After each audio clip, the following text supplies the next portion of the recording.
he's just being more safety first because of the knockdowns. I don't know. We'll see when he goes featherweight. Just tell me why you think Leo has the best chance to win against Inoue. Oh, a number of reasons. And I've been saying this for about 5 years. First of all, he's an elite volume puncher, like not no pretend volume puncher like Picasso. Like he's an actual elite volume puncher. He's flashed one punch knockout power in the featherweight division. If you go back, the Venado Lopez knockout was a one punch left hook to the head. The Mike Planilla knockout was a one punch left hook to the body. So he's flashed one punch knockout power. He's a real boxer puncher. And whether it's Angelo or somebody else, if Inoue ever loses in his career, I'm going to tell you the characteristics of the fighter that's going to beat him. Okay. Number one, they got to have the ability to actually outwork him, to throw more punches than him. Right. That's number one. Number two, they got to be durable. They got to be able to take a shot. Angelo's never been dropped. Angelo's one of the highest fighters in terms of output in the featherweight division. He's got real one-punch knockout power in this division, but he's matured himself. Like when he fought Kameda, he beat Kameda with just his damn jab, and he couldn't do that 4 years ago. He didn't really have a great jab to speak of 4 years ago. At least under the lights. He did in sparring when I watched him spar, but like when in actual fights, like when he fought Aaron Alameda, he wasn't jabbing like that. So I just feel like he's the most complete fighter at 126. People keep saying like they think Espinoza is the toughest fight for me. You know what? Hold on. I'm gonna use it to transition into my next talking point. Hold on.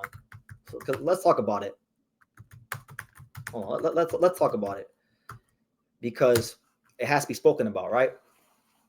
A lot of people talk about Rafael Espinoza being his toughest challenge, right? And I aesthetically speaking, from the optics of it, I can't fault a lot of people, you know, because it's the truth. Like Espinoza is a 6'1" featherweight. He's got very dense bones. He's one of them guys where you can do everything right from a technical standpoint, from a game plan standpoint. And it might actually not matter. He might just actually be too damn big, right? But I have a theory about Rafael Espinoza, right? Or Inoue, right? I don't think any fighter with a long torso can beat Inoue. So, like, I'm talking about these long rangy guys with all these ribs to hit. Hold on, what's going on with this damn thing right here? Anyway. All these guys with long torsos, I don't think they can beat Inoue because when you talk about a guy like the Monster, he is one of the best body punchers in the sport. He's an A-level body puncher. And so if Espinoza was a guy that mastered the art of fighting on the outside, I would say, you know what? I can see what you're saying. I can see why Espinoza beats Inoue. But truth be told, I think Espinoza is going to get folded against Inoue. I used to think that he was the second hardest fight in the division for Inoue. I'm now saying that he's the third. I would say of the champions, he's third. My stance has changed. My stance has changed, Espinoza. I think Angelo's Inoue's toughest fight. I think Nick Ball is actually second. Not because Nick Ball is better than Espinoza. It's just a style thing. I think Ball is willing to make fights really, really ugly. He has a low center of gravity. That fight might literally end in a disqualification. He might kick Inoue. We've seen him kick people before, right? And he's a good volume puncher on his own right. Like I feel like he's got one of the characteristics to give Inoue some problems. But like Espinoza, to me, he leans over his front foot. He has that long torso. A lot of the people in the Japanese boxing community and in the boxing community, they might feel like Espinoza is going to do all these things with Inoue. I don't. I think Espinoza is a knockout loss waiting to happen, whether it's against Inoue or Angelo Leo. I think he's going to get stopped by one of those two. Whichever one of them gets him in the ring first is going to be the first one to stop him. I don't think he's making the weight that well. I think Zanfer Promotions is matching him very, very like soft. Like they're giving him some of the softest matchmaking imaginable. He's getting Arnold K. Guy and Edward Vasquez, who can't even punch in his weight class and draining him down a weight. Like, yes, I give him his credit. Robesi 1 was a classic fight. I give him that one. I really didn't think he was going to beat Robesi in that second fight. He did. So I give him his due for Robesi. And those are good wins to have, but he hasn't done anything after Robesi, like outside of Robesi. So as good as Espinoza is, and I like him, and I like him a lot as a person, and what it represents and how he conducts himself. But I don't think he beats Inoue. I don't think he beats Angelo Leo. I think he could beat Nick Ball. I think I would favor him against Bruce Carrington if Bruce wins the WBC fight. But yeah, as far as Inoue at featherweight, he should, like, for me, I'm not gonna rush him because I already know that the powers that be, they spent all this time getting the Tokyo Dome date on reserve, and I know how prestigious the Tokyo Dome is. I know that the Tokyo Dome is probably not an easy place to go on reserve, and it's not cheap.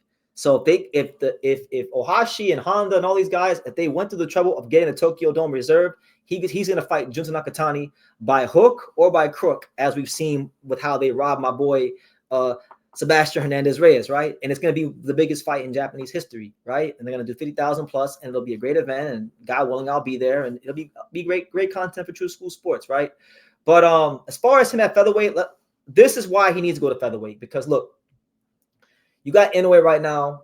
He's sitting on 4 division titles, right? You know, world champion at light flyweight, super flyweight champion, bantamweight champion, and super bantamweight champion, right? So 4 divisions. Those are his 4 divisions.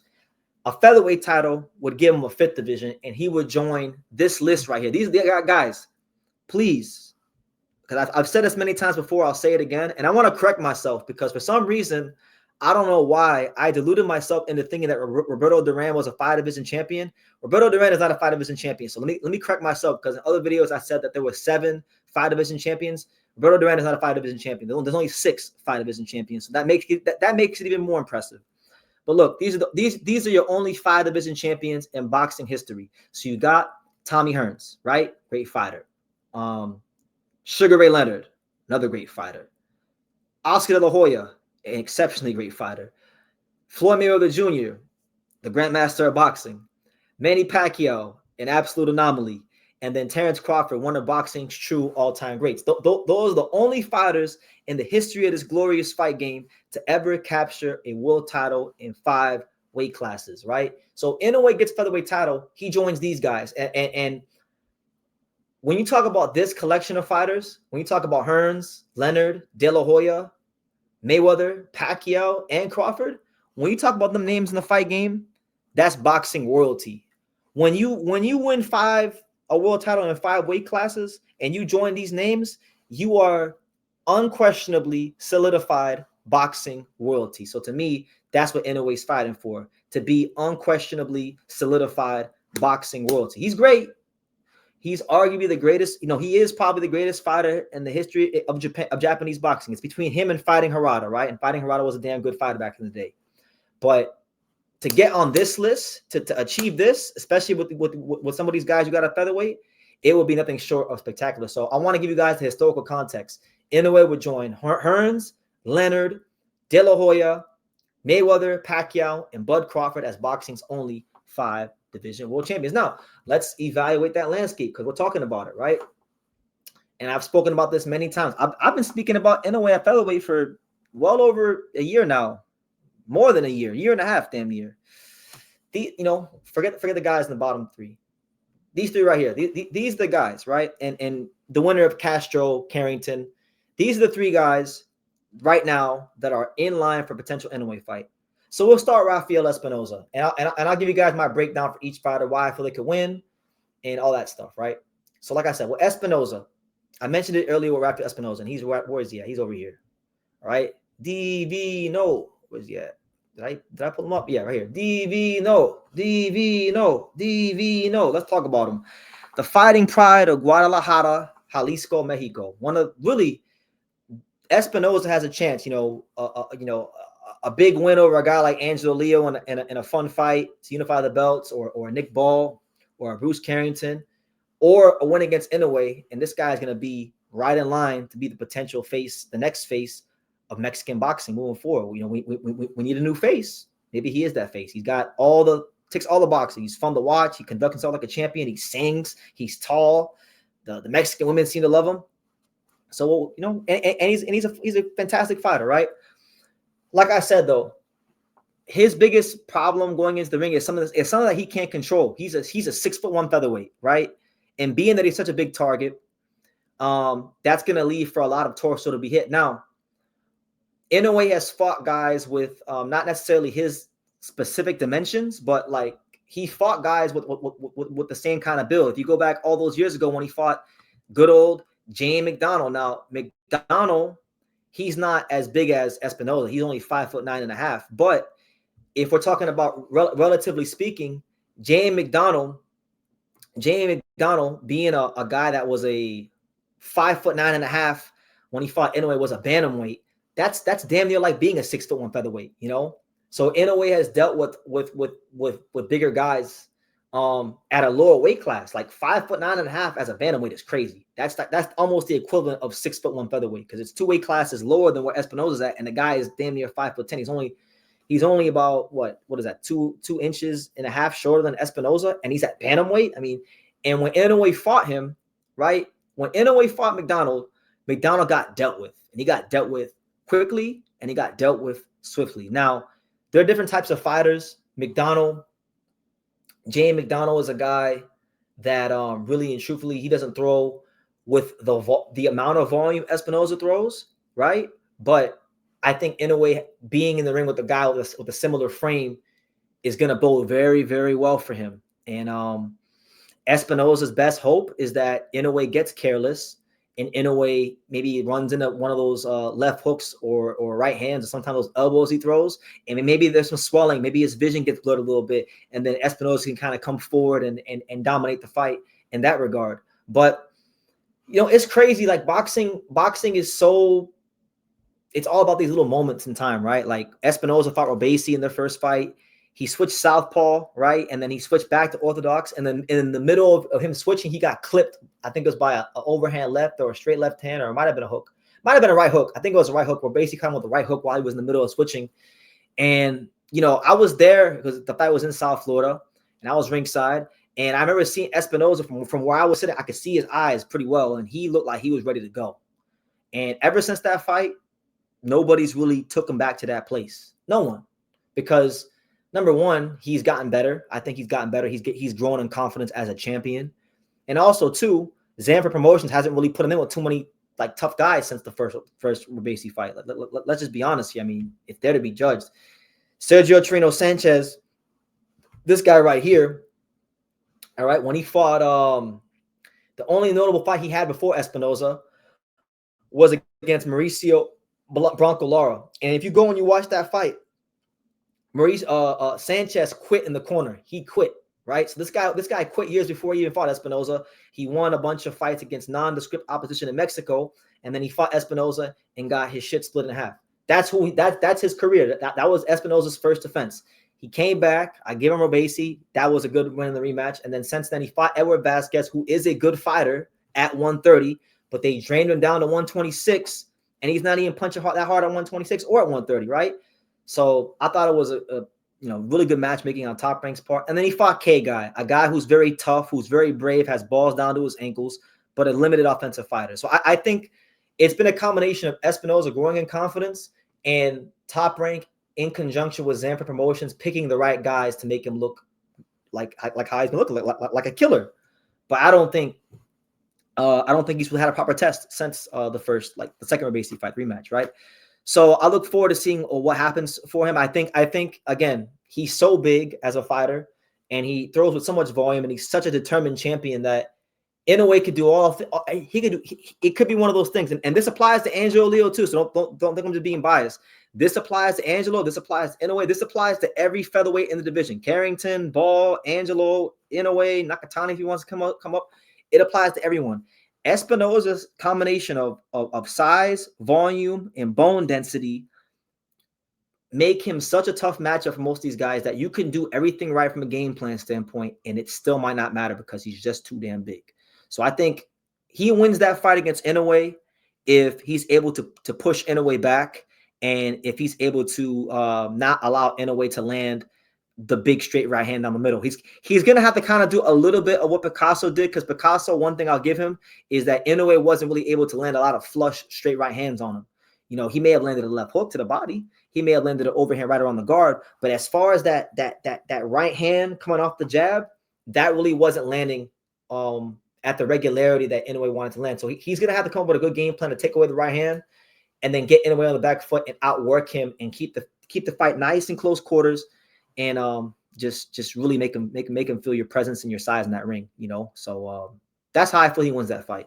But I don't think maybe I'm the minority, but I don't think he's Inoue's biggest threat, because I don't think fighters with long torsos can beat fighters like Naoya Inoue or Angelo Leo. They're two elite body punchers. They're too good in the body punching department to really have anything for him, in my opinion. So we shall see.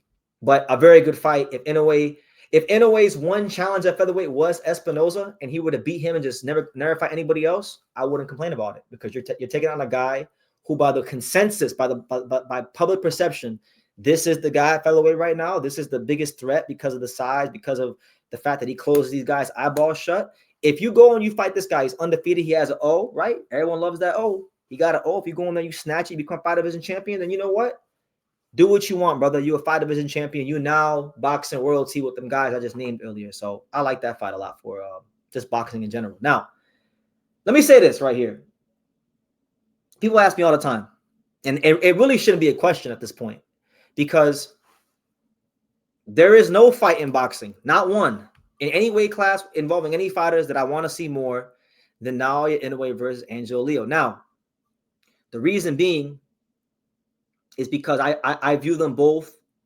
Obviously, I think in terms of the best boxer puncher in the sport right now, that's Inoue, hands down. Inoue is the best boxer puncher in boxing right now. When Crawford was fighting, it was a debate. You know, you could say Crawford was one, I wouldn't have a problem with you. But now that he's out the picture, Inoue is the clear-cut #1 best boxer puncher in the sport of boxing. Now, Angelo Leo didn't start off as a boxer puncher. When he was a super bantamweight, he was a straight volume puncher. Straight up, he was a straight volume puncher.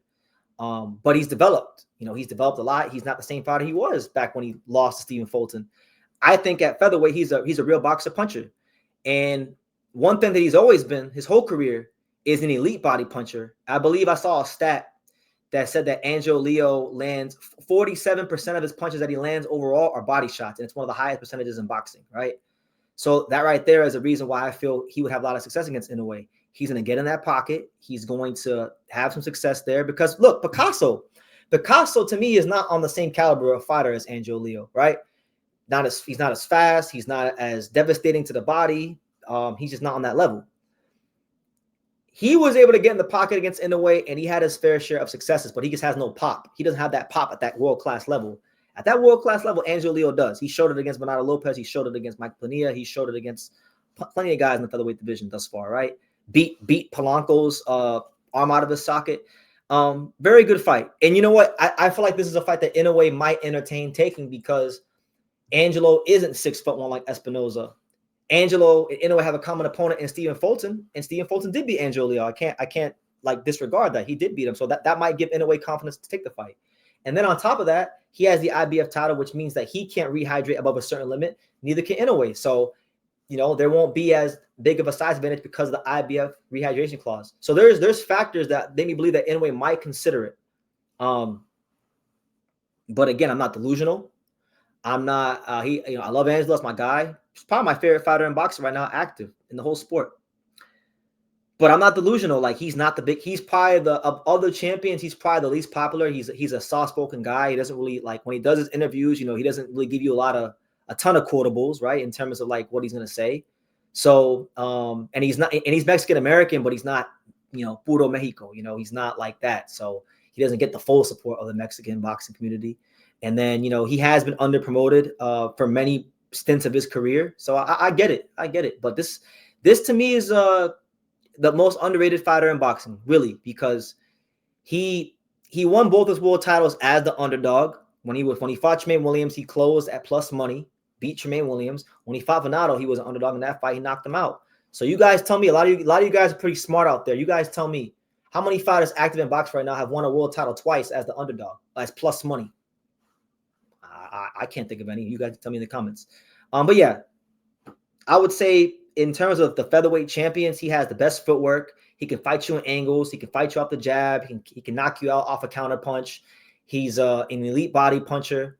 My only, I guess, critique of Angelo, being objective about why he could struggle against Inoue, is you know, like in that Venado fight, there were some lapses where, you know, he he kind of over maneuvered himself into a counter shot. So if Inoue is willing to counter punch against Angelo Leo, I actually feel like that would probably be Inoue's best path to victory. You'd have to actually counter punch Angelo because he's going to throw so many punches. He's going to put you in a position where you got to fire back in between the shots. Because if you don't, you're going to be on the back foot. You understand? So I think counter punching, if we're talking about Inoue becoming a featherweight champion, if you're fighting these guys like the Espinozas and the Balls and the Angelos, these guys can all put a high output of punches together. And I think the number one facet that Inoue has to improve on if he's going to beat any of these guys and do it in devastating fashion, like to his standard, is he has to be willing to make them pay after they miss. Because when he fought Merjan, like I said, and I'm going to keep repeating myself, when he fought Merjan, when he fought Picasso, he made them do a lot of missing, not so much doing a lot of paying. So I think you can get away with that against the Merjans, the Picasso of the world. I don't think he will against Angelo or Espinoza or even a Ball. These guys just they're a bit more imposing. They punch harder. They throw out a higher output. And yeah, but I think this is a great fight, and I hope that Angelo Leo can win his upcoming fight against Rais Salim, which by the way is not an easy fight. Rais Salim just beat the best featherweight in Japan and one of the best, hardest punchers in the division in Nakano. That's no gimme fight. Alim is a real top contender. And, Fulton and Akhmadali have had Alim in position to give them fights years ago. They didn't do it because they had other options. Who gives him a shot? But the guy that's one of the realest champions in boxing, Angelo Leo. So, yeah, that's why I stand on Angelo. I think he's one of the only fighters in boxing that has the capabilities to actually outwork Inoue in the back half of a fight. That's why I feel like, if they ever fight, Inoue's best bet against Angelo, he might need to have to get Angelo up out of there before the, 6th round. Because if he doesn't, I think that the last 6 rounds are going to be hell on earth for him in terms of volume and what's coming his way. And I've always thought that for 5 years. I thought that. I've got videos from 2020 talking about this, so it's not a new thought. But there's that. And then as far as Nick Ball, right? Nick Ball, at one point in time, I thought Nick Ball was the weakest champion in this division. And I think he has been protected to a point with Frank Warren because they're fighting a lot of 122-pounders, right? They're bringing them up in weight to compete in a weight class they never competed in. But Nick Ball, I got to give it to him, man. He keeps nice, tight, high guard. He throws a high volume of punches. He's a guy that really and truthfully, Nick Ball, he knows what he doesn't hit the hardest, right? I don't think he's got the best jab or he's the fastest. But one thing that Nick Ball does very well, and I went back and I watched the Sam Goodman fight, and I noticed this about him in other fights of his as well. He's very smart about understanding when he recognizes the moments when he needs to outwork a guy. So I think Stephen Brenman Edwards, shout out to him, he calls them clutch rounds. He's very good at winning these clutch rounds in boxing. These rounds that are close, nip and tuck. He just knows when to get those flurries off and up his output just enough to nick these rounds from opponents. And so that's why I feel like if Inoue can't hurt Nick Ball early in their fight, I could see a situation where, in the back half, he might steal some rounds off volume. Even though he's short, I think that'll be a new challenge for Inoue too, because you got to punch down. And for a lot of fighters who are already naturally small, it's not easy making that adjustment fighting someone smaller than you. Sometimes it's actually more of a disadvantage, especially when that short guy, keeps a nice tight high guard and things like that. What I think what might get Nick Ball in trouble when he fights Inoue, and I think this was exposed a little bit in the Sam Goodman fight, is the fact that Sam Goodman has an underrated he's an underrated body puncher, but he's not Inoue in terms of his body punching abilities. And he kept finding a home for that left hook over and over again because Nick Ball is a fighter that operates primarily out of the high guard. You understand? So when you operate out of the high guard and you're not the fleetest of foot, you're going to be right there. The body don't move. And he was in there a lot of those left hooks. I feel like that's going to be a key punch in their fight.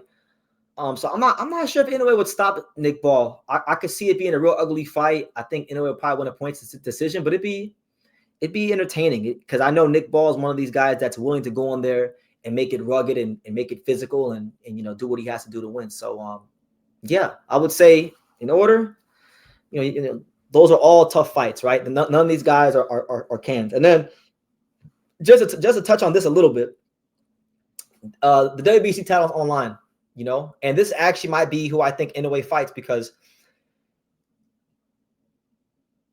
Bruce Carrington had a fight about a year and some change ago, and Inoue was in New York City for the Boxing Writers Association of America Awards. He had an award, right?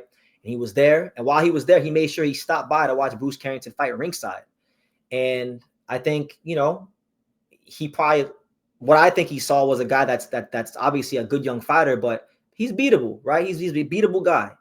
And he's got, his stardom is rising. He talks a lot. That could be a fight for Inoue. If you want to go to Madison Square Garden, what better way to do it if you want to fight in New York City one day? Because he's fought, like Inoue has fought in California. He's fought in Vegas. I think the next big time American venue for him to fight in would be at Madison Square Garden, right? He's never fought in New York City. What better way to do it than against a native New Yorker, a guy that's explosive, a guy that can punch. Guy has his flaws, and we'll see how he handles them. But I think, truthfully, I'm going to tell you this. I don't think he's fighting Espinoza. I don't think he's fighting Angelo. I think it comes down to ball, and I think it comes down to shoo-shoo.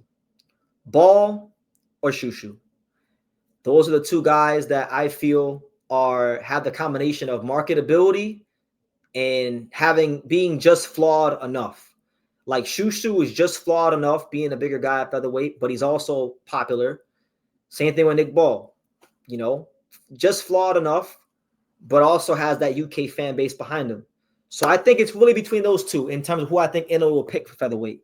And if Shushu beats Castro, I think it'll be him. I really do. I really do, because I think Inoue and the people that run his career, they're very good about marketing him. Right, they understand business. Mr. Honda is a business guy, or Ohashi has turned into a business guy. When you talk about American boxing, one of the biggest venues you could possibly fight in, as far as prestige and history, is Madison Square Garden. And the best way to fight at Madison Square Garden for your 5th division title would be against an undefeated, young champion like Bruce Shushu Carrington. So I think I'm gonna go on a limb. I'm gonna say this: if Bruce Carrington beats Carlos Castro a month from now on January 31st on the Teofimo Lopez Shakur Stevenson undercard, I think that will be his opponent at featherweight.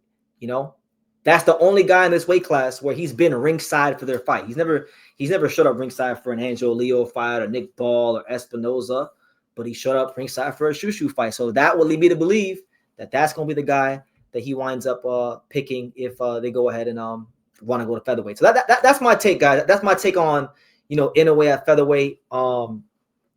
I respect the fact that he even has the ambition to consider it, because he's really small. But anyway, yeah, I'll leave it at that. Shout out to everybody here. Let me see. I got like 67 comments. Let me see 67 comments that I missed. Let me see. My man TSM says, do you think Inoue has enough time to go to undisputed at 126? You know what? I do.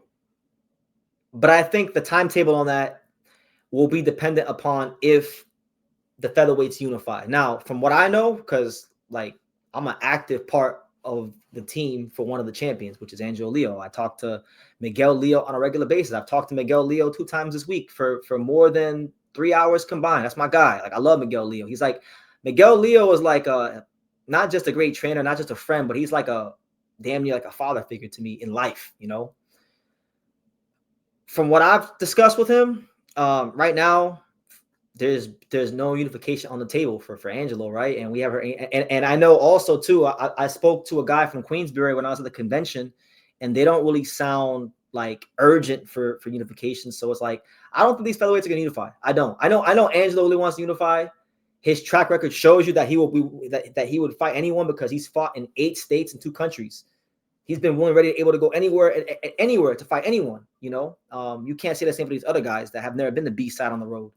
So I think if one of these featherweights were to unify, it would really help the cause, but that's not the case right now. So he might have to go one by one. But who knows? Things change in the fight game all the time. Let me see if I skip your comment, guys. Just